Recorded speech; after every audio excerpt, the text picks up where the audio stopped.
Welcome everybody to the long-awaited next podcast of Milkshake Funeral. At least we got it up before Disney has gotten to doing anything with the characters they purchased from 20th Century Fox. So it's going to be a while. We're going to be joined by Michael Greene momentarily, and just want to be pissed off. So that's what we're good at. No, we just want to rage cap the Tennessee Ole Miss game. I'm going to make sure he's not injured, at least permanently, or at least any more than he was before the game started. So without further ado, as they say in Francois, here we go. What is up, Brad? What's going on, man? I know. Drink. It's been a minute. I've just got the Topo Chico right now. It's pretty lame. Well. Oh man, you can't win them all. Yeah, well, can't. Yeah, or any.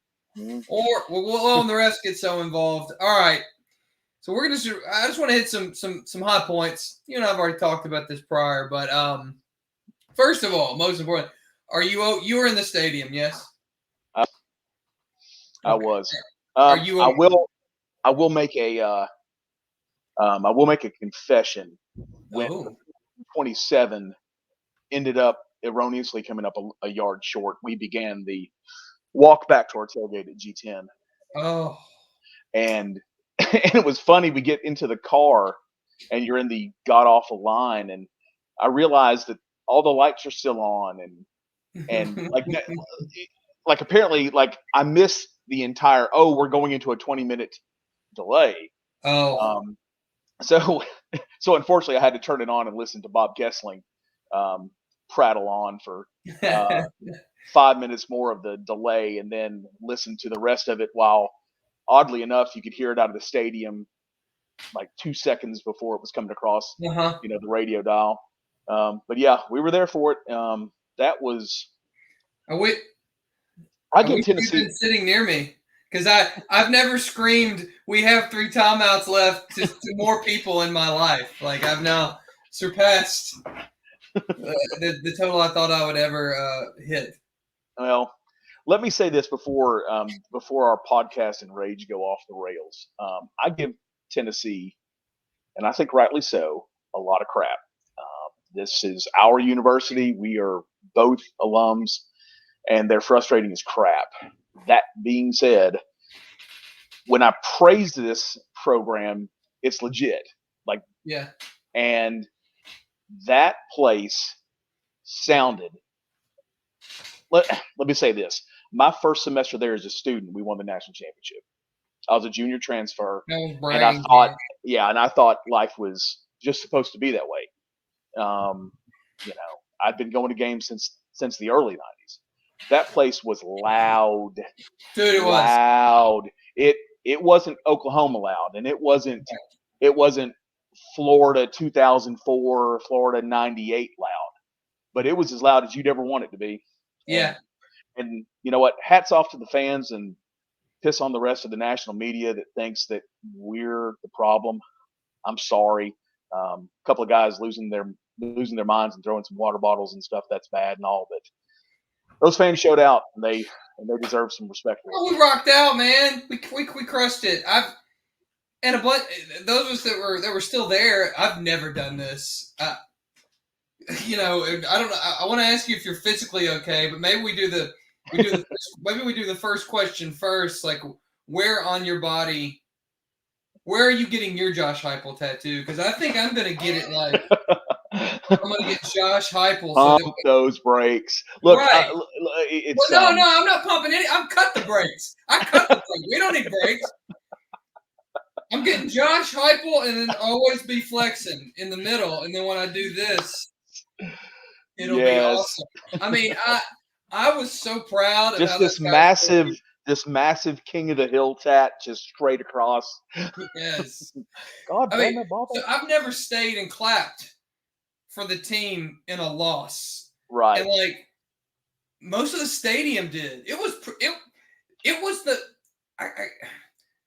I've been in plenty of victories where there wasn't as positive a vibe after the game as what happened in that game, because I feel like the general feeling, just the sense in the crowd was, one, if Lane Kiffin wasn't allowed to get away with that shit, this would have gone differently. And two, if Hooker had not gotten hurt, this would have gone down differently. And we'll circle back to the faking injuries, because there's a lot of people that are making it way too complicated in terms of like what we can do to address this. Like there's only one local station I'll listen to out of Knoxville, and even then today they were just spinning themselves silly. It's just not that complicated, you know. It's not. It's But anyway, I mean, can you fix the entire problem? Probably not, but can you make it a hell of a lot better for next week? Yep. You yeah. sure can.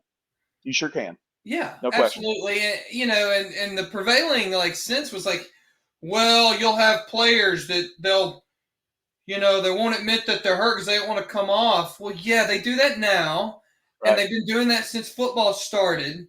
Right. Right. There's very few players other than probably like wide receivers, that like want to take some time off. So like, that's preposterous. And really, you know, if people like I don't know, it's a Staples is on there today, so you just can't do anything about it. Well, cool, because you know what I would do. My brother and I were talking about this. If I was Heupel before South Alabama, I'd go up to the coach, like, as my brother said, I'm sorry this has to be you, but I've got a point to prove. And if I was him, I would see if we could have a 10-hour football game, because I would tell a player after every single play, I want you to go down. And let's just do this then. Let's take it to the extreme, and let's find out if really nothing can be done. Right. It's moments of absurdity like that are finally going to call the amount of attention that this needs.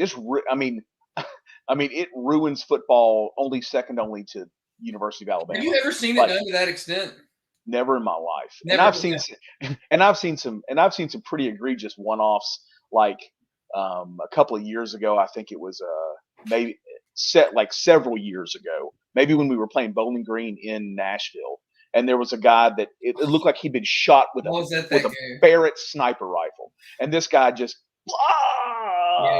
and I mean, I will say this: my favorite moment of the entire game, no question, it's probably mid-late fourth quarter-ish, and like number 76, I think, on the offensive line, gets his helmet ripped off by accident during the play. Yes. And he blows some dude up, and great play. And not only did his helmet get ripped off, obviously something happened with it. He had a snap go wrong or something.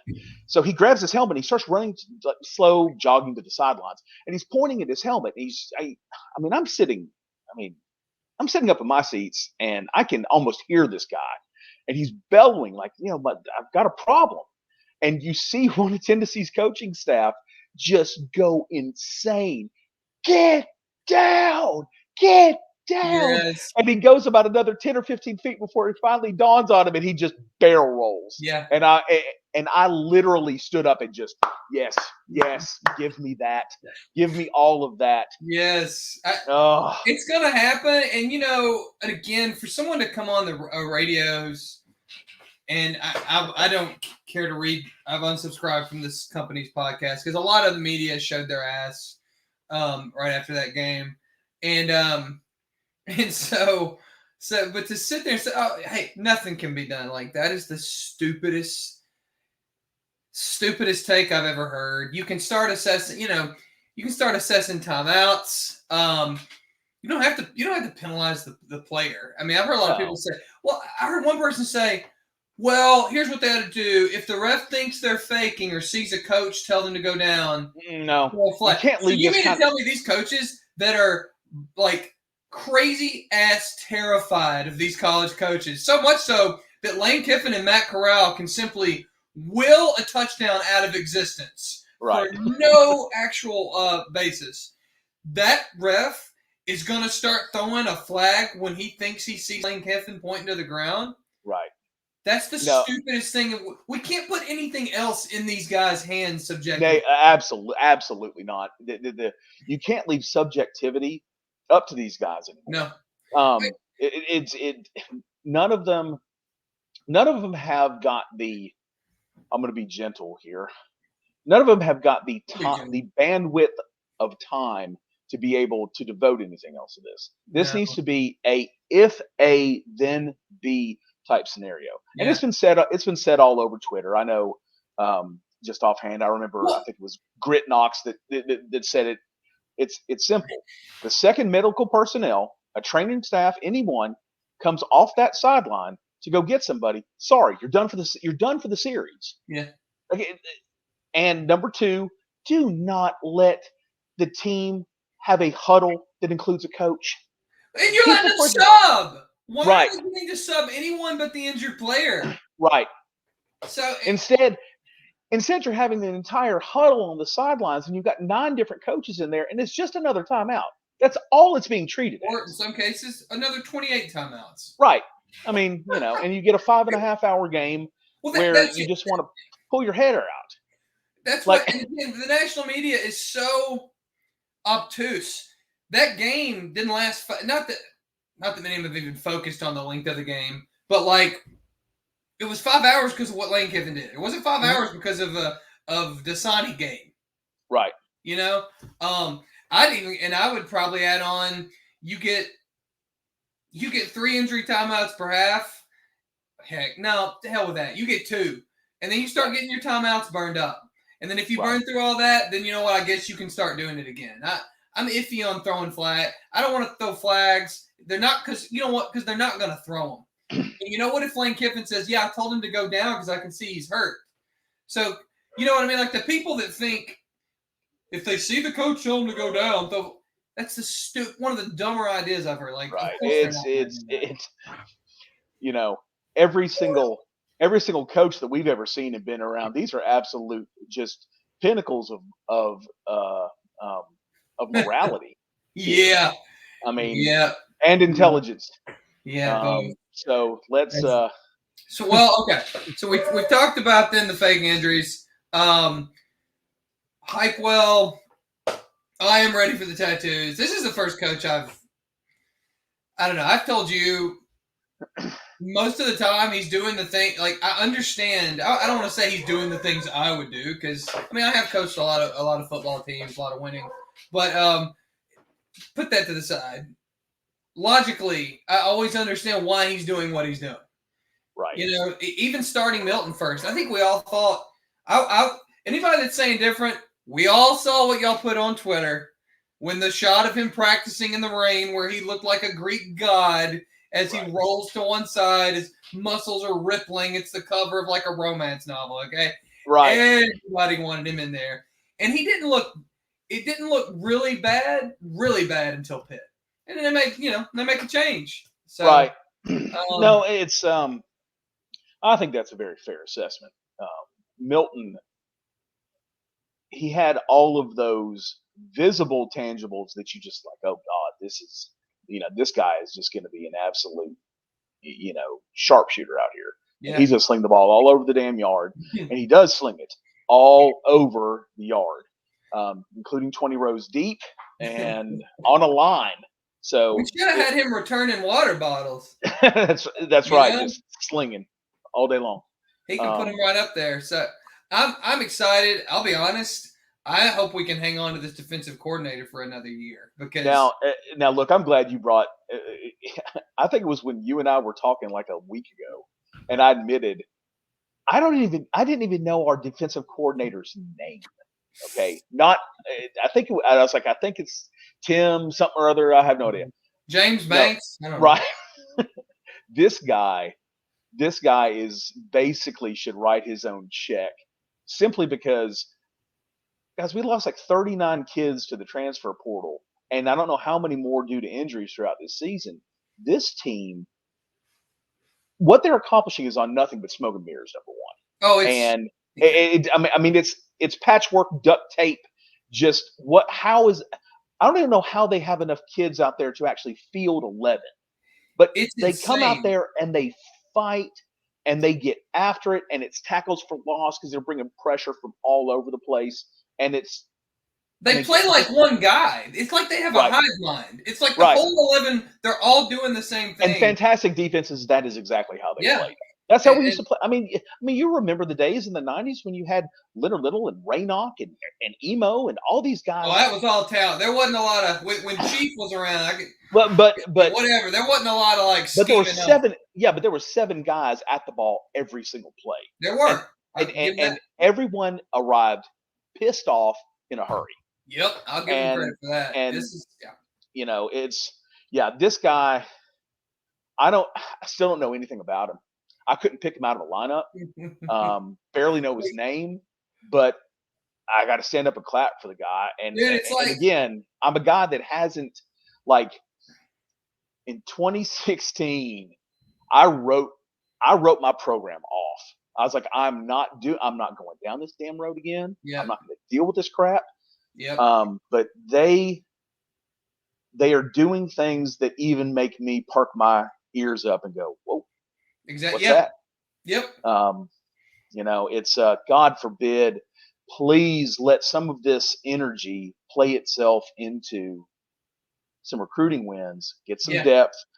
Problem is you're going to need 3 classes just to get a full class, a full complement of 85 scholarship guys. We can't catch a break, can we? No, we can't. We're Tennessee, man.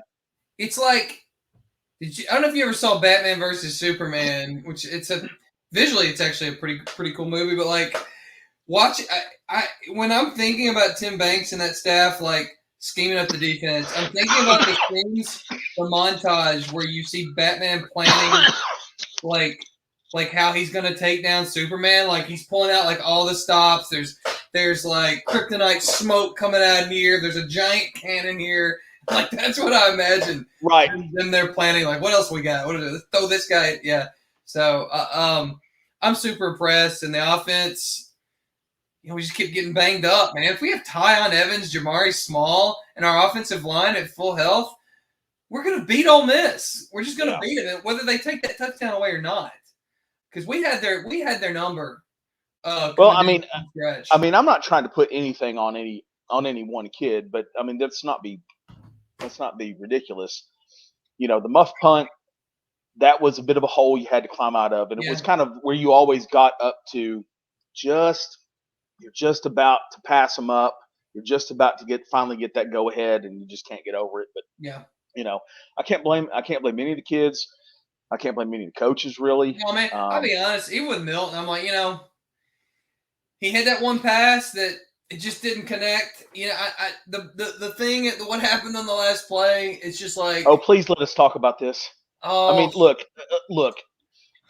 Everyone and this was coming out of a timeout, was it not? Like, correct me if I'm wrong. Yeah, Ole Miss called a timeout. Okay, so the fact that you don't know down, distance, and time, that's an issue. I mean, I understand this was a really big situation, and this was everything on his shoulders. But I mean, it's like he got all excited.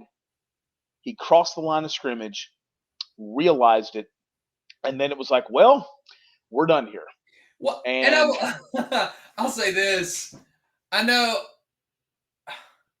if you'd have taken that on a prop bet, then on the last play of the game, Joe Milton does not fire the ball through the end zone, I'd have put my damn house on it. I know. Like you could have given me a list of 1,000 things. It could have been like eaten by a shark. And I probably would have taken that before. No, he doesn't throw the ball through the back of the end zone. Yeah. And here we are. Here we are. God bless him. And I'll say this. Maybe that's a reason to get him involved a little bit, like as a H-back or something. Just get him in the game. Get him get him good and lathered up. Get his mind in it. I'm kind of convinced that he may not like a whole lot of contact. I mean, for as big and strong as that guy is, I'm not. You get a guy like Jeremy Banks who's like, I'll go hit anybody anytime and just give me the chance. And preferably on the football field. Right. Yeah. Well, we're hoping. Yeah. Well, it's just, gosh, that one pass they nearly connected on. I mean, if I don't blame anybody, I think Tillman jumped as high as he could jump. I thought Milton threw it as low as he could without it being picked. Right. shouldn't happen. So it's okay. If we play that game 10 times, I think we win at least 7 of them. So that's okay because we gift. If you give Tennessee that environment, Yeah. then yes, you're exactly right. Now, I mean, you play on neutral fields. I don't know.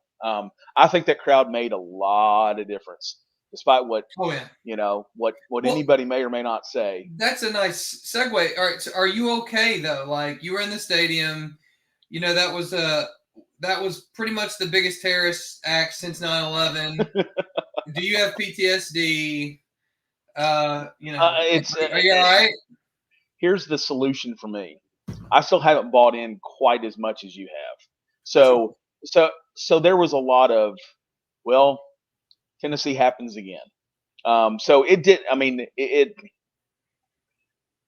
Milton walking out of bounds, sauntering out of bounds.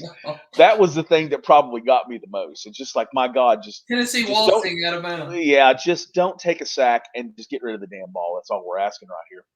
Yeah, But the rest of it, there's a lot of vol luck that's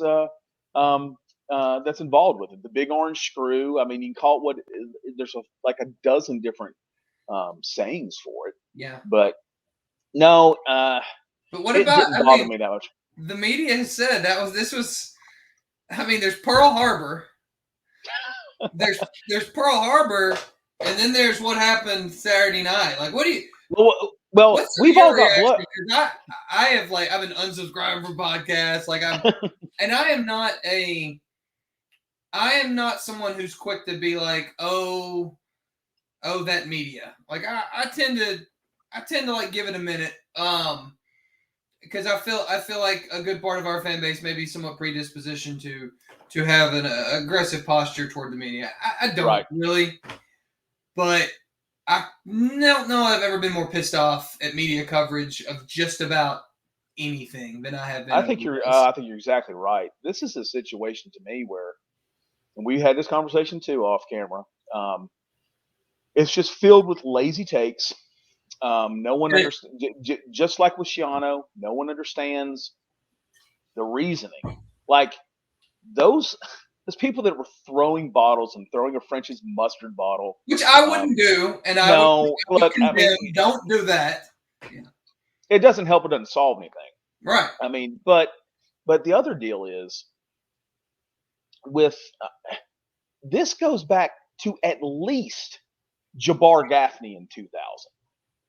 Okay. Oh, yeah. It's now the reason that it all came to a head was because former coach that jilted us at the altar is coming back, and it's the first weekend night game of the year, and everybody's all hyped up for it, and it was like they screwed us again. They bent us over the barrel and did it to us again. They took the touchdown away. Lane Kiffin is basically, because a lot of UT fans have watched a lot of football in their life, and like I said, you and I've never seen that before, and we've been watching football for 30 years. I've never seen an opposing coach do that to that extent. So you have this helpless feeling a lot during the game, like why won't someone stop him from doing this?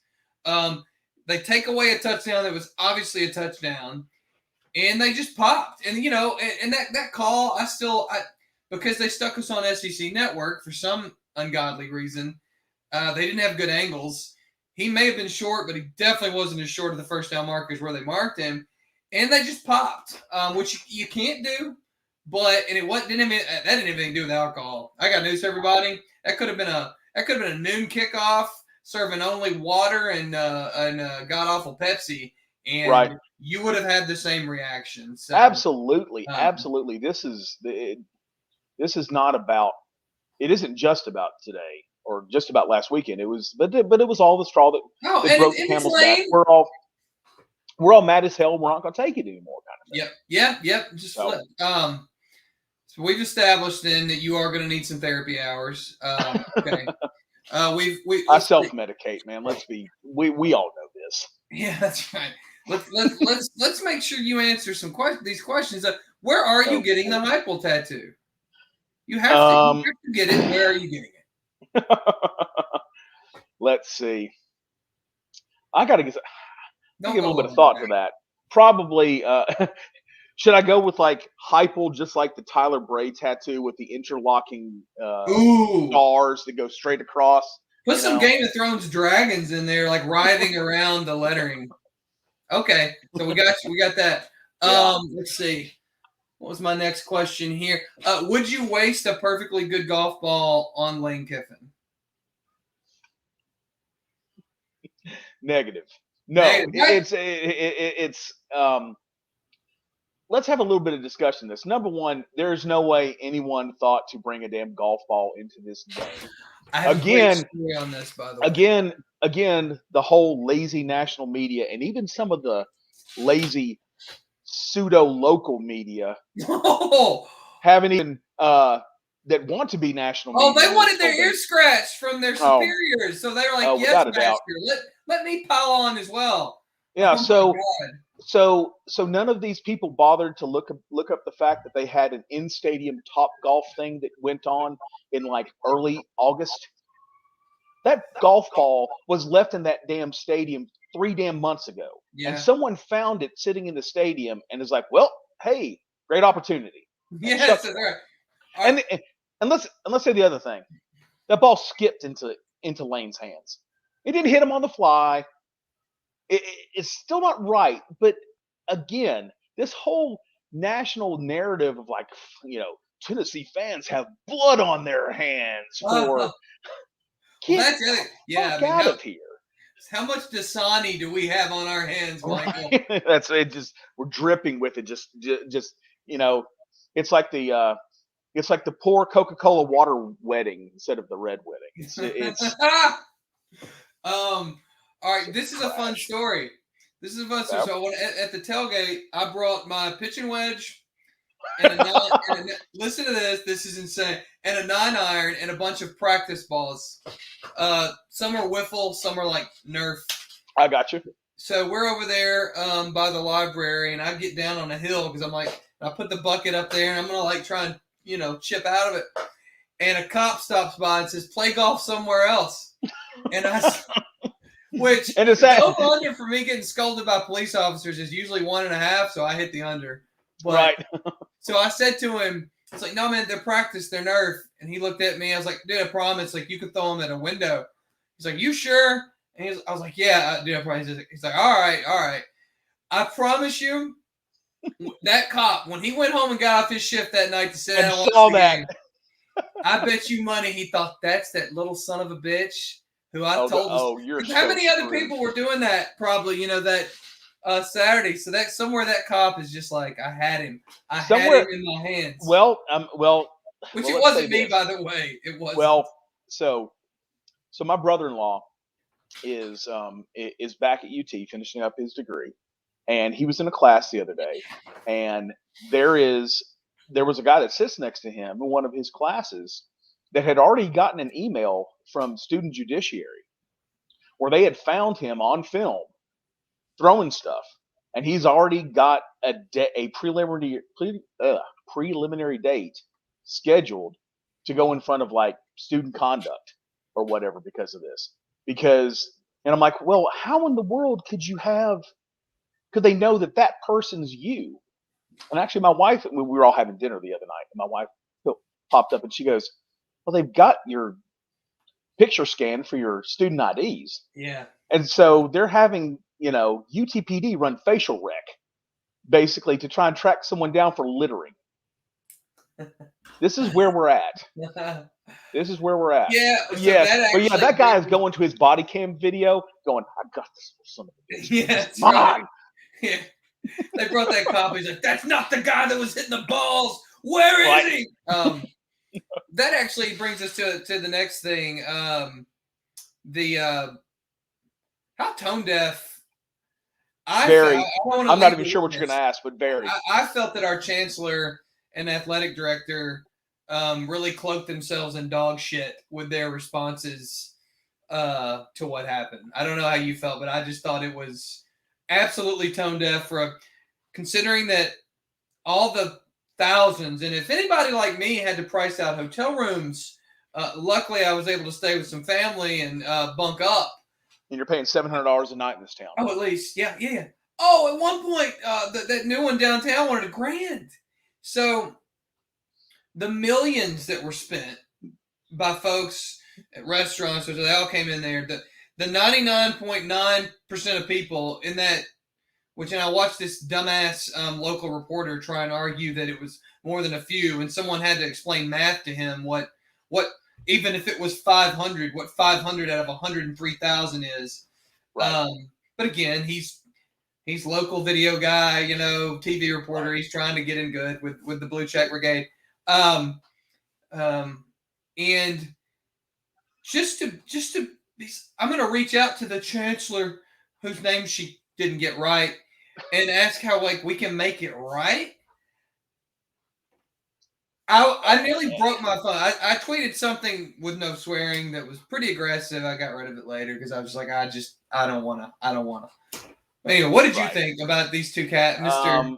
Well, so I mean, full disclosure. I mean, you and I were taught by Donde years ago. Quite like her. I liked her then. Thought she was a good hire. Still not saying she's not a good hire. Right.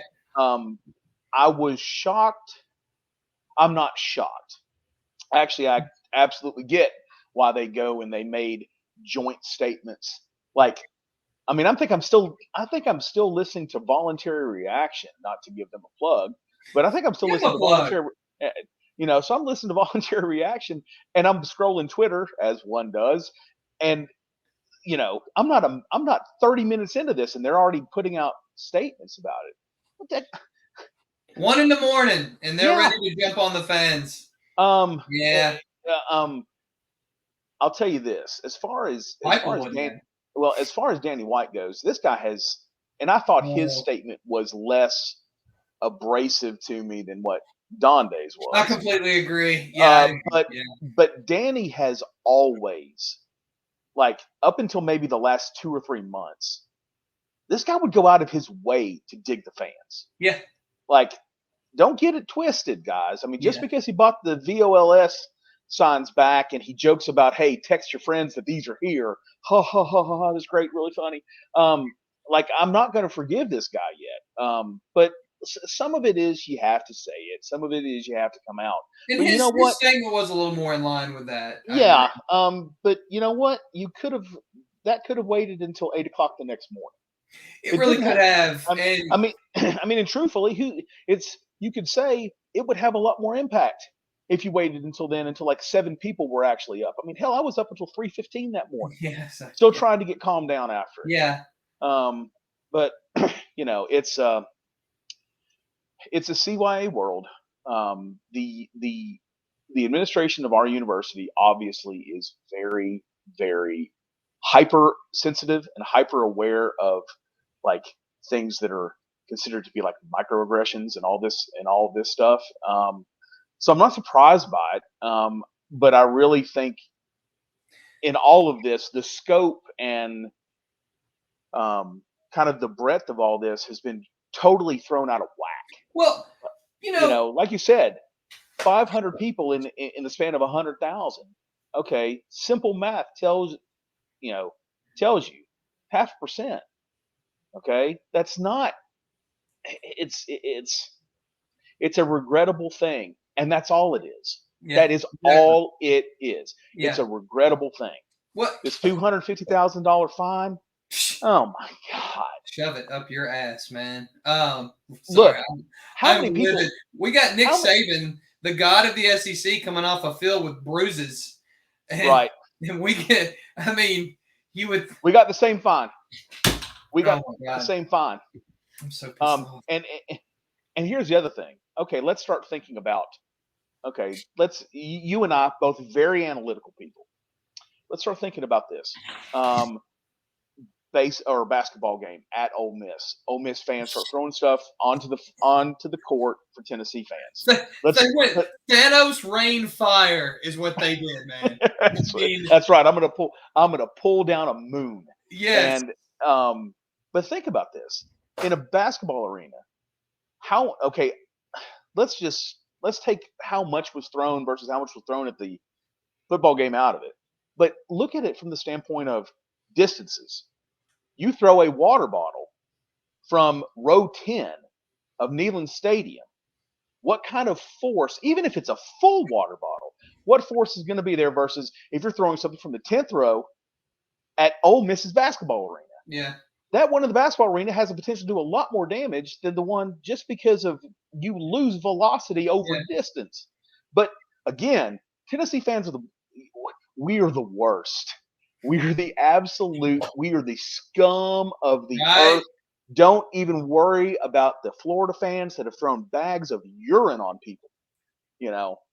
Don't worry about. That's a good point. And I heard a guy on, I don't know if it's Fox Knox or whatever, somebody make a good point that the media is so angry because for so long we just took it. We were just their punching bag for their little jokes and their constant mockery. And then with the attempted Chiano hire, we kind of fell on our oats that's finally. just it, y'all. That's it. That's just it. What came after, but we're very lucky. I should correct that. Mike White, which I'm just going to call him Mike White because I don't care to call him Danny, but he and I call him Danny Text, by the way. Danny Text, yeah, text to Danny. He and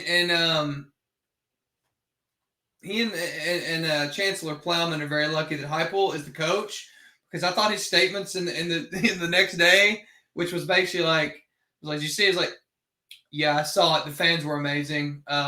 He was just not having it. He was not having it, and he was pretty genuine. They're lucky because you remember what happened when we got named a party school too many times, and they decided we needed to be Cal Berkeley of the South, and it was like, what can we do to stop athletics and eliminate fun on campus? And they did a pretty good job of taking a hammer to it. Right. And I've watched more. My daughter's a freshman in high school now, and I remember when we were at her soccer's senior night and it's a huge senior class for Knox Catholic. They have like 11 kids, and like 9 of them are also, they list, hey, what do you like to do? What are you involved with? What schools are you looking at? And like 9 of the 11 are like, including Alabama. Now, let's think about this.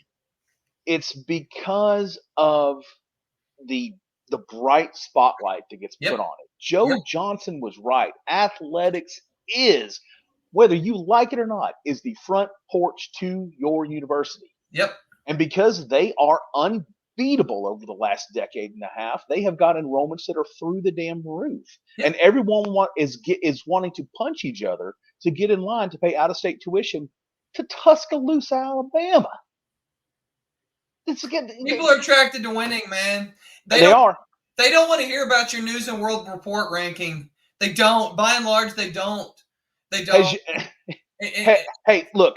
Okay, here's a question. Has that U.S. News and World Report for our MBAs, has that made us a dime more? Nobody gives a shit. Not a soul. I got nobody. News. Yeah. I mean, look, I'm glad to have it in there for a few minutes. It's like, oh, great, awesome. They're now, they're number 24 among public universities. Great. Doesn't pay me anything. I don't make any more money because of it. Right. And let's be honest, it's really all I care about right about now. Yeah. Yeah. So it's, but all these people will trip over themselves to go to Alabama because you're right. Winning attracts people. It just does. And Heupel, to his credit, you're right. He was not going to get pulled into that maelstrom of, oh, I'm going to get on the fans, because that every single one of his recruits that were there, and there were a bunch of them, that were sitting there and were like, this place is off the chain. That was my favorite. That was one of my, there were so many blue check narrative takes and the oh my God, what will this do to recruiting? That's probably my favorite. Right. I'll tell you what it'll do. It will make them more likely to come here. Right. Because a bunch of fans lost their mind defending their team, which, again, don't throw things. And then stayed and clapped for them after they lost, like in a befuddling fashion. Like they got a standing ovation. Right. I mean, they got And the in-stadium experience was amazing. The lights are amazing. We had third down. What just brought out it just like the perfect moment. So yeah. Anyway, well that I'm just glad at least one of our, out of the triumvirate, one of them did not have their head up their ass. Yeah. Because the other two did. So ketchup, relish, or mustard, which one do you consider throwing? If I'm going to chuck one of them, probably throwing relish. Although I like relish, but I feel like if that actually exploded, you've got little mini projectiles, and I'm an asshole. So I want to. I mean, Are I'm you looking trying for to do like one of the movie Swordfish, one of the ball bearing explosion things? Right, exactly. But with relish. I got a container full of firecrackers and relish. Hey, look, it's not just blood. We've got condiments on our hands. We do, God, dripping in mustard. Oh, all right. Well, I love the fact that Grit Knox got on Twitter the next day and filmed how far he could throw a bottle of mustard. And he had one of them explode, I think, and he had to go back and get another one because he was doing like multiple takes, and one of them busted on him. I just think that's great. Well done, him. That's amazing. Well, hopefully we get healthy. In my preseason predictor, I went a little crazy. I said 8-4, but that included a Pitt win. Ooh. So, boy, if we can get to 7-5, I'm going to feel very, very validated. But look, you should. I was at 4.5 to 5 wins. Yeah. So I mean, I have to feel a lot better about this team and this coaching staff than I'd be a fool not to. Yeah. But I'm also, you know me, I'm a cantankerous. Let's see it. Let's see us get to 6-6 or 7-5. Yeah. Let's see it finish strong. Let's not have a meltdown or a catastrophe, which we are prone to incur. Which goes to that's a decent segue, if I may, on this. Like, so we're going into Alabama, playing in Tuscaloosa, and I made a comment on Twitter about maybe the punishment for Joe Milton for walking out of bounds for this maybe is that he goes and he starts and plays the whole damn game. Leave Brittany alone, Michael. And leave Brittany alone. And there's like 500 people are like, man, hell yeah, that's funny as hell. And then there's like 3 people on there that are like, why in the world do you consider that punishment? I was like, you don't get the show. Yeah. Yeah. I think Hooker plays. I watched sports over the years, and this is really prevalent in European soccer, actually. And I hate to bring this in because I know nobody else that's watching this gives a damn. But I swear to God, this holds true. In that sport, you're always thinking about how to manage your roster in order to maximize game. Have to have, and let's be honest, at Kentucky, you got to win it. You don't have to win that game, but if you win that game, it's the complete fulcrum point that changes your season. Yeah. 6-6 and 7-5 is a massive, massive difference with this depleted roster. So, to me, I'm not risking anything or anybody that is better served having essentially 3 straight weeks off to go play Kentucky. Because that's all that matters. Yeah. So, I have a limit, though. I have a limit on that. Like, I agree. If you're dinged up, you sit. But out of respect for the players that do have to go out there and take them on, like, because I've heard people calling in like, treat it like a bye. Don't play nobody. I'm like, that's bullshit. No, no. You're right. You can't go that route. But but basically, if you're not 95%, and you're like, if you're a Tylen Evans, if you're a Hendon Hooker, if you're one of the Mays brothers, like, you have to have those 4. Like, unless those guys are 100% ready to go, and you can't tell me that any of them will be when they're day to day, 4 days out, or now 2 days out. Yeah. It's you're better served give them 3 weeks off. Right, but I agree. I mean, but don't cheat the game. But don't let pride get in the way of the bigger picture here.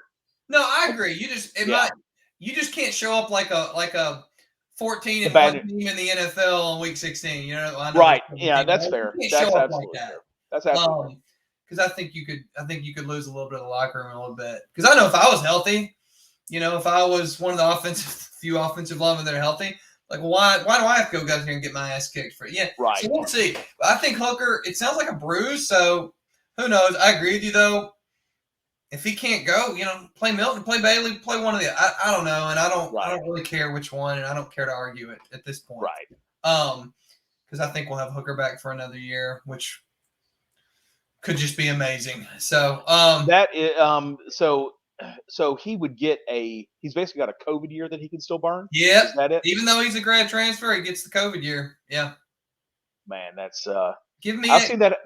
I saw that happen with a couple of Brian Penske's players for UT soccer, which is now sitting on a top 10 ranking. And they had a couple of girls that had graduated. Like I saw them go through senior day, and then I go to the first preseason game, and I'm like, wait a minute.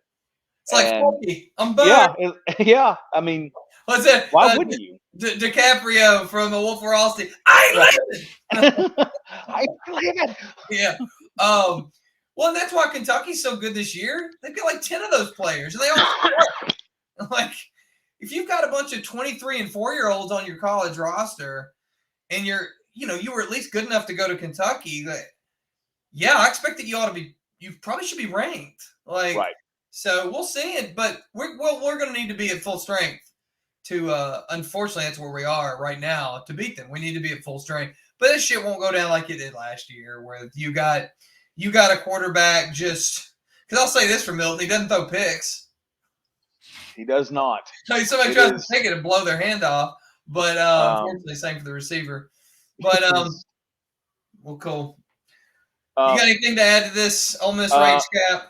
Well, are we not going to talk about Jeremy Pruitt basically going public that he's going to blackmail the university? Do you want to do another one of these maybe next week? Let's save it and see if anything else comes out. For sure. Yeah, let's do that. Because I want to make some notes about all the accusations. I want to give his lawyer's statement a better read. Because I know they promised, hell on earth for everyone involved at University of Tennessee. Like, they're going to go piss on Johnny Major's grave. Like, they're going to do all these things. So, yeah. I will say this. I'm trying to figure out how in the world, when we're saying we have evidence that you broke rules, so contractually we don't have to pay you. So his threat is, I'm going to go public with the rules that I and everyone broke for why you don't have to pay me, so that you should pay me. It's like the prosecutor. The logic made my brain melt. There is no logic. Well, exactly, because this guy Pruitt has. Somebody said it on Twitter, and it's somebody I don't follow, but it was absolute gold. And someone said, "We never should have been shocked that he didn't know what asparagus was until 2006." Man, my mom said when he had his press conference, she was a school teacher for 34 years, and her first thing was, he sounds like an idiot. And I was like, no, it's just country boy. That's what, it's kind of what we need. Now, I was never on board with him like I am with Mama White is a wise woman, because this guy is a damned fool. Yeah. And getting some really, really. Does his lawyer, again, yes, we are going to get into this deeper some of the time, but does his lawyer not realize that we have spent over $1 million looking for ways to tell on ourselves when no one else even bothered to ask what was going on? Nobody asked, bro. We're just so mismanaged. But his lawyer, it's basically like Dahmer gets arrested, and he's like, if you prosecute me for these murders, I'm gonna tell you about a whole bunch of other murders I did. Right. Like, all right. That is absolutely what's going on here. Cool. Let's do it. It's the funny thing is, every time something like this happens, I always go back to Fulmer's second hiring press conference when he came in as AD, and he said, "Well, I know where all the bodies are buried, and nothing could be more true Accurate. than the fact that he's gotten paid failure money twice to ride off in the sunset. And I love how he was quoted in the News Sentinel or wherever it was about, Jeremy had all the opportunities in the world to do things right. And, Well, he certainly lived long enough to see himself become the villain. I'll give him that. Twice. And what's funny is, I never thought much of him as a coach. Just ever. Right. And I know he won a title, has a lot of talent. I've got to admit, I hate how all this is turning out. Like this, if you can believe it or not, the shit he's catching, the things that are being said that are pretty truthful, it just makes me so uncomfortable. I just hate it. Well, I just wish it could have ended just, Well, Fulmer was my guy. Yeah. Look, I've made no bones about that. Like when he won a national title and 2 SEC championships. Yeah, like when he came back, I thought, this is how we heal. This is how we get better. I agree. So did I. He comes out in his first 5 or 6 press conferences, and just listen to that man talk. I'm just like, I feel better about life. It's just like, it's just it was amazing. And then all of a sudden, you see what he did and who he hired, and how he was. He's either complicit or he's ignorant, and neither one's a good look. No, it's probably ignorant. I'm sure it would have been a nice gesture if he would have just said, I don't need a buyout. I've already gotten rich from the University of Tennessee. I'm just going to. You got rich working for Mike West. Yeah. I mean, it's he doesn't need a dime in his in his world, or you accept it and you donate it back to something, or there's a lot of ways that he could have handled it, but this is specifically a Bash Fulmer thing, but it is amazing to me how all this came to pass out of a hire that he made and either didn't coach up or he didn't manage him enough for this shit that ended up happening to us. I'm sure he sits there and he has to wonder, what if I just hired Mel Tucker? Which you want to talk about the biggest flameout job that he had in 2 years at Colorado, and then he gets hired at Michigan State, and it's like, how? Why? For what? And then all of a sudden he's having a great season up there. Yeah. Yep. So it's Now we'll get back next week after the Bama game. I still haven't talked enough about Kevin Steele and what happened with that.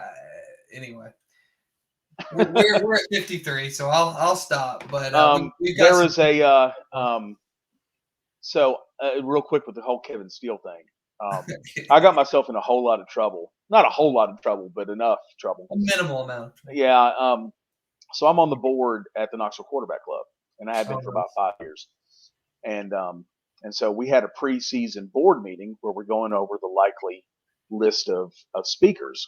And I haven't been to a meeting since COVID happened because, truthfully, the speakers aren't good enough to make it worth traipsing downtown to Calhoun's anymore to eat really bad food and listen to the same people.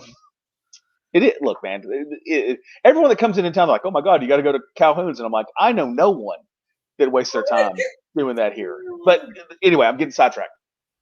So we get the list, and I'm going through it, and and I see that Kevin Steele is on the list to speak.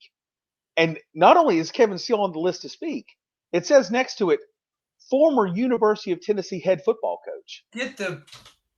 And I turned to Jeff Haygood, who's the president, and kind of the all-seeing, all-doing, all-knowing. He does everything for the board. We're all just kind of there as figureheads because he goes and gets who he wants, and his secretary sets all the travel up and all that. So whatever, we don't have a big vote in it. But he gets on there, and I go, Kevin Steele, really? He goes, I think he'll be a great addition to it. And I said, is he coming in town to pick up an installment payment? Oh, that went over like a turd in a punch bowl.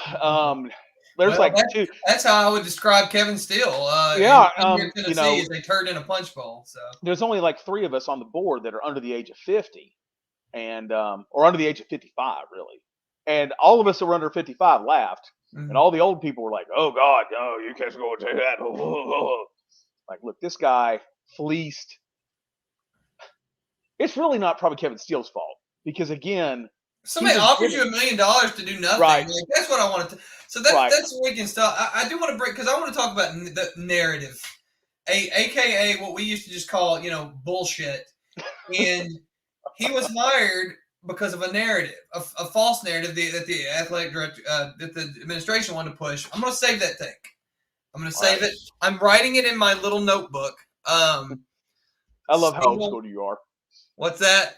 I love how old school you are. That you're going to go and write it down. I got laughed at for having an actual grocery list written on paper. Walking into Kroger the other day, like someone actually goes, paper.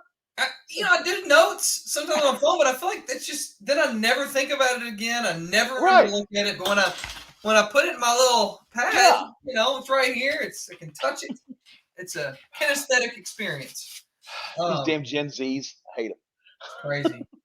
Got news for you, kiddies. You want to remember something? Write it down. But That's right. That's right. My daughter is learning this the hard way, and as a freshman. Yep. Yeah. Yep. Take notes in pencil, man. It starts to get etched in there. It does. Cool. All right. Thanks for joining, Mike. I'm gonna fun times. Sign us off, man. We'll do another one soon. Appreciate it. Fun times. See you.